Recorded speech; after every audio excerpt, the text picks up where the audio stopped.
এত বড় কথা, আমি নাকি সারাদিন শুয়ে থাকি। মেয়েরা হাজার কাজ করলেও না, এই হাজবেন্ডগুলোর কাছে মনে হয় আমরা সারাদিন শুয়ে থাকি। সেই জন্য আমি এখন থেকে ঠিক করেছি, আমি শুয়েই থাকবো, সারাদিন শুয়ে শুয়ে থাকবো। শরীরটা ভালো না, গিয়েছিলাম ডাক্তারের কাছে। হাজবেন্ড নিয়ে গিয়েছিল। ডাক্তার বলেছে আপনি মনে হয় পরিশ্রম বেশি করেন, আপনার তো রেস্টের প্রয়োজন।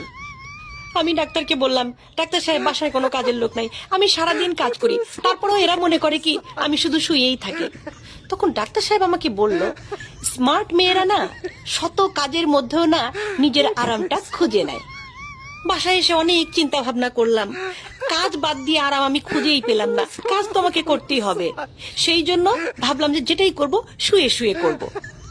তো বন্ধুরা, আমি তো কাজের মধ্যে দেখো কি সুন্দর রেস্ট খুঁজে নিয়েছি। মানে আমার সেই রেস্ট হচ্ছে, ওয়াও, কাজও করছি, আমার বিশ্রামও হচ্ছে। আমার তো এখন সুখই সুখ, তাই না?